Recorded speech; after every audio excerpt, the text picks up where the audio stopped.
Muchísimas gracias a Glenda por la presentación y por la invitación, y hago extensiva también a todo el equipo de la Universidad de Comahue, amigos, colegas. Siempre estos eventos también es un momento de encuentro y de reencuentro, y que me parece que también es un motivo de festejo y de alegría. Lo que quiero compartir con ustedes es una reflexión que intenta seguir el planteo del panel, que es intentar mirar, bueno, qué es el balance, cuál es el legado, qué podemos pensar que nos deja hoy la reforma universitaria del 18. Y a mí me pareció interesante ver esos 100 años a partir de estos dos eventos, de la reforma por un lado y de lo que va a acontecer este año, también en la ciudad de Córdoba, que es la Conferencia Regional de Educación Superior que organiza la UNESCO, y que en cierta manera ese evento marca una etapa en una reflexión también más general de la anterior, de la segunda Conferencia Regional de la UNESCO de Cartagena, que en su declaración planteó un elemento, digamos, un cambio de paradigma en la temática de educación superior, que es la idea de pensar a la educación superior como un derecho humano, como un bien público y un bien social. Entonces, en ese sentido, me interesa hacer la presentación en, bueno, cuáles fueron las derivas de los debates universitarios desde aquel 1918 a la actualidad. Yo parto de un supuesto que me parece importante, digamos, retener, porque es un poco el hilo conductor, para poder explicar qué cambios, qué continuidad y qué desafíos plantea ese legado, ese conjunto de ideas de la reforma, que es el supuesto de que hasta los años 60 el debate universitario, el debate político universitario, no solo en Argentina, sino en la región, giró alrededor de las ideas fuerza de la reforma.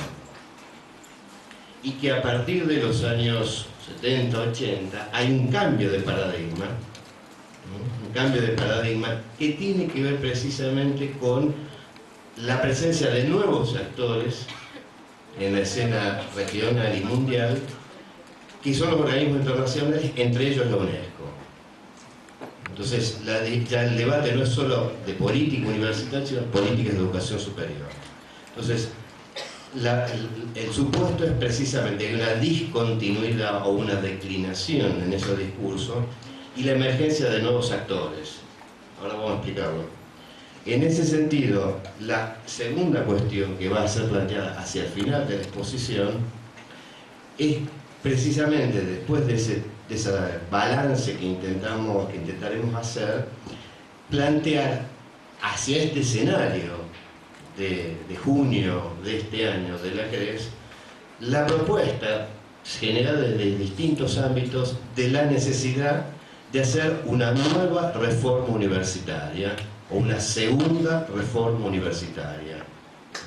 En este sentido, mi argumento va a ir de qué es lo que podemos recuperar de ese legado para esa segunda y deseable segunda reforma universitaria.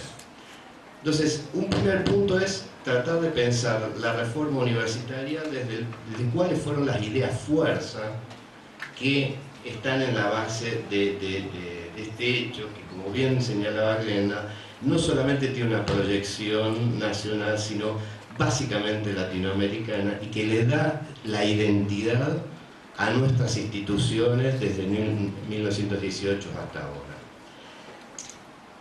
Si uno toma el manifiesto, pero si toma más ampliamente, uno puede recortar que en el ideario de la reforma podemos pensar en dos grandes dimensiones. Una dimensión programática, ¿no?, que uno puede encontrar a partir del conjunto de reivindicaciones que están en la base del movimiento, que tiene que ver con lo que llamamos el demos universitario, la democracia universitaria. esta idea de pensar la autonomía y el gobierno como dos caras de una misma moneda. La autonomía en términos de autoconciencia como institución que se legitima en la participación democrática de los actores de la universidad. Podría decir que el eje democratizador tiene que ver con cómo se piensa esa democracia universitaria. Y que a ese conjunto de ideas se le va a sumar otro elemento central, que es la idea de poner en el proceso creativo de producción de conocimiento, en el proceso de aprendizaje, en la centralidad del alumno. En ese sentido, recomiendo a todos los que no leyeron volver a leer, digamos, cómo los jóvenes reformistas señalan ese lugar de autonomía del alumno y sobre todo de los jóvenes, de quiénes deben ser, quiénes pueden ser sus maestros. Entonces, en ese sentido, digamos que la potencia de ese nivel programático, digamos, que por supuesto va a estar asociado a una reforma pedagógica, a esto que también señalaba Glenda, de las cátedras paralelas, de la extensión, etcétera, etcétera. Pero además de esa dimensión programática, a mi modo de ver, hay una segunda dimensión, que es la dimensión utópica, que la reforma no se planteó solamente como un problema de aulas adentro, sino muy por el contrario, la reforma, y esto vamos a ver en distintas interpretaciones, se planteó como un parte de un movimiento de transformación social que desborda las aulas universitarias, que se proyecta en una serie de, digamos, pares conceptuales entre reforma universitaria y revolución social, entre vieja generación y joven generación, entre latinoamericanismo y antiimperialismo. Esto va a estar en la base, y esto es lo que podemos ver que va a estar en las distintas interpretaciones que se van a hacer de la reforma universitaria. En ese sentido, uno podría decir de que si hay algo que caracterizó esos debates hasta los años 60 y 70, es la discusión respecto de qué era lo que estaba alegando, qué es lo que estaba planteando la reforma y cómo debía ser entendida. Para una parte, digamos, va a ser pensada más bien como este movimiento, digamos, de reconstitución social de la joven generación, que está Deodoro Roca y Julio B. González. Digamos, no vamos a señalar todas, pero sí, digamos lo siguiente: dentro de estas interpretaciones, varias van a partir de la idea de que la proyección de la reforma universitaria tenía que ver con una opción política y una estrategia de transformación social. En el caso peruano va a ser, digamos, la generación del APRA y de Aya de la Torre, la beta, digamos, hoy diríamos nacional popular de la reforma. En Julio B. González, la beta de conformar un partido de la reforma, o en el caso de los comunistas que van a interpretar la reforma como parte de esa continuidad. Digamos que en ese sentido, la reforma era un proceso inconcluso en la medida que esta etapa, este horizonte utópico no se concretaba. Dicho de otra manera, no hay reforma universitaria completa sin proceso de transformación social. Digamos que los años 60 y 70, digamos, van a ser los años que quizás más claramente se superpusieron, se articularon estas dos dimensiones, la programática y la utópica, y que va a tener distintos escenarios, distintos síntomas, digamos, distintas manifestaciones, mejor dicho. En primer lugar, ver que esta problemática de la universidad, esta problemática de la juventud, no era solamente una cuestión latinoamericana, sino que operaba en un contexto social y político como fueron los 70, en el cual precisamente empezaba a mostrar, digamos, distintas formas de cuestionamiento. Todo un capítulo aparte, y para otro panel, mirar el legado del mayo del 68, digamos, toda la potencia, ¿no?, digamos, de esos debates, de esas intervenciones. Pero en el caso latinoamericano también vamos a ver más claramente, digamos, los límites y las fuerzas que se oponían a articular programa, dimensión programática y dimensión utópica. En Tlatelolco, en el 66, en el Ornañato, en Argentina, digamos, distintos procesos que, digamos, apuntaron a cortar estos movimientos que yo lo estoy planteando en el largo plazo y a trazo grueso. Por supuesto que hubieron contradicciones, por supuesto que hubieron debates, pero digamos de que me interesa retener que los años 60 y 70 fue el clímax de esta articulación del discurso, del ideario reformista, digamos, en estas dos dimensiones. Para los años 80 y 90, decía al principio de que a mi modo de ver se opera ahí un cambio paradigmático. Buena parte por las dictaduras, pero otra parte que cortaron procesos políticos, digamos, de transformación social en la región, pero también por una transformación mucho más molecular, mucho más, digamos, silenciosa, que tiene que ver con la propia conformación de lo que vamos a llamar educación superior y ya no solo universidad. Para decirlo de manera sencilla, vamos a señalar de que el escenario, por un lado, en el cual se reconstituye estos debates, que van a ser los 80, va a estar asignado por distintas crisis, en lo social, en lo económico, en lo político, un periodo de transición, pero me interesa señalar que en ese escenario también hay un cambio, una transformación que tiene que ver con el propio sector. Para hacerlo de manera sencilla, en primer lugar, la expansión de las universidades o de la educación superior hizo de que, digamos, las instituciones tendieran a un proceso que sigue hasta ahora, que se llama de diversificación, que además de universidades hay un conjunto de otras instituciones, institutos superiores, institutos politécnicos, universidades especializadas, lo que era dominante hasta los años 60, que era la referencia de las universidades, hoy el campo está mucho más heterogéneo. Segunda cuestión que plantea, el estudiantado ya no es el mismo de las décadas anteriores. Digamos, si los estudiantes originarios, digamos, la reforma del estudiante full time, hoy la realidad es que los estudiantes, hoy digo desde los 80 para acá, que nuestros estudiantes son estudiantes y trabajadores, en el cual la universidad no es el único lugar por el cual transitan y generan sus experiencias, sus socializaciones, sino que la universidad o las instituciones de educación superior van marcando distintas diferencias. Y por otro lado, digamos, también aquellas expectativas que generaba la universidad respecto a los títulos también cambiaron, lo que se llama la devaluación de las credenciales. Digamos que en ese sentido, ese cambio, esa heterogeneidad, esa masificación, esa diferenciación que va a tener, viene de la mano también de un cambio en los conceptos, de un cambio en las definiciones y también de los actores.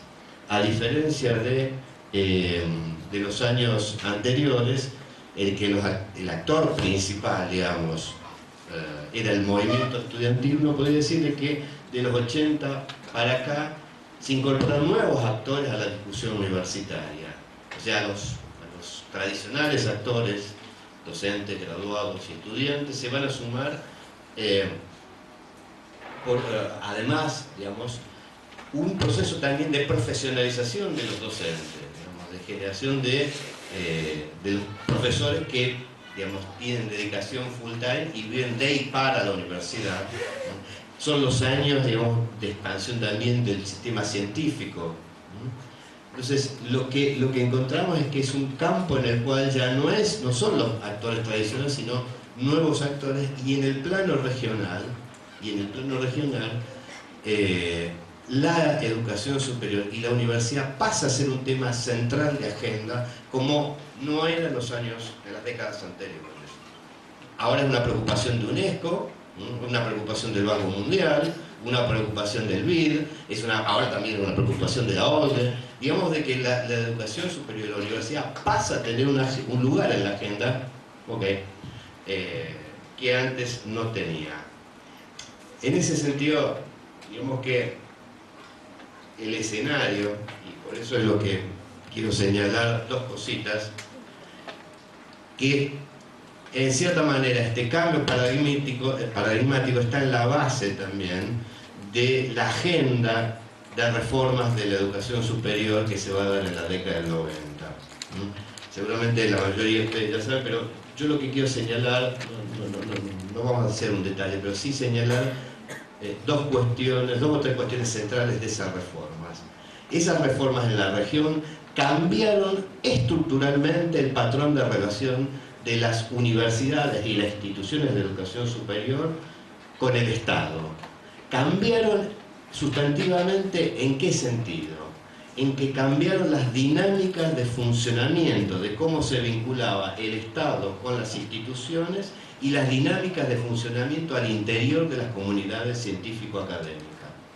¿En qué cambió? Bueno, cómo los dispositivos de evaluación de pares, reconfiguran la dinámica interna de las universidades. La idea de los patrones de calidad y los patrones, digamos, de definición de política a partir de criterios de evaluación, uno puede ver una continuidad desde la década del 90 hasta hoy. Fíjese que cambiaron los gobiernos, pero uno podría decir hay un vector que... Entonces, ¿por qué esto tiene una segunda consecuencia? Y volvemos a lo primero, que es que también hay un cambio en los actores a nivel interno de las universidades. Vamos a avanzar un poquitito más. En el año 2008, en un escenario que también vuelve a cambiar, digo, la década del 2000 es una década que creo que todavía está por investigar, por debatir, por pensar, por evaluar qué pasó en la primera década del siglo, pero lo que sí es cierto que, digamos, se dieron condiciones particulares, un cambio en las orientaciones de política, y en ese marco, a nivel regional, esta conferencia de Cartagena marcó un paso decisivo para la región, que tiene que ver precisamente con plantear que la educación superior es un derecho humano, es un deber del Estado, y el conocimiento es un bien social. ¿Por qué pongo tanto énfasis? Porque precisamente se da en el marco de una agenda de los 90 que planteaba y buena parte se realizó, de las tendencias a la privatización de la educación superior, de las tendencias a la mercantilización de las dinámicas de funcionamiento, de las tendencias a articular el vínculo entre universidad o educación superior bajo lógicas de mercado. Entonces, esa sola declaración marca un punto paradigmático y marcó un momento de articulación plural de distintos actores. Fue una conferencia en la que participaron el movimiento estudiantil a partir de la OCLAE, investigadores, funcionarios, estados. Fue precedida una serie de foros, se publicaron diferentes documentos, estudios, y que fueron debatidos. O sea, esa conferencia marcó un clímax en el debate en ese periodo. Para ir cerrando, digamos que el escenario de la próxima conferencia regional dista claramente de aquel escenario que marcó la CRES 2008. Solamente para señalar, y tomando, digo, a veces los centenarios, esto se lo robo a Horacio Tarcus, que pensando en el aniversario en Mar, decía, a veces los centenarios no ayudan, vienen a contrapelo, ¿no? Se acordaba cuando fue el centenario del nacimiento de Marx, post caída del muro, el pobre Marx le echaron la culpa de toda la caída del muro. Uno podría decir, no es para tanto, pero digamos, el centenario de la reforma no llega en un buen momento. No llega en un buen momento, y por eso me parece de que, como en los momentos críticos, también son los momentos en los cuales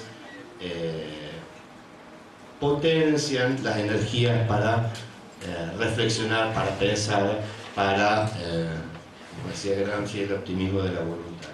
En ese sentido yo recupero algunas reflexiones de algunos colegas, ¿no?, que es una reflexión que está en la historia de la Reforma, que es la idea que yo señalaba al principio de que la Reforma no está terminada, ¿no?, que hay una suerte de dimensión que se proyecta más allá de lo programático, y que es lo que plantean la idea de una segunda o una nueva reforma universitaria. Yo solamente para cerrar y darle la palabra a mis colegas, lo que quiero señalar es lo siguiente. Quizás la reforma universitaria, en su dimensión programática, la que tiene que ver con el demos universitario, es quizás, como dice Carlos Tunerman, la reforma fue más exitosa. Uno puede decir, uno recorre por América Latina, efectivamente el cogobierno no es igual en todos lados, pero sí hay gobierno.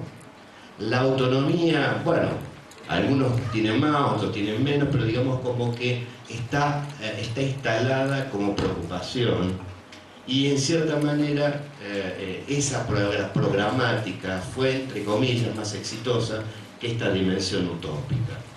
La idea de una nueva o segunda reforma es precisamente recuperar esa dimensión utópica bajo otras condiciones, que tienen que ver con, digamos, repensar lo que en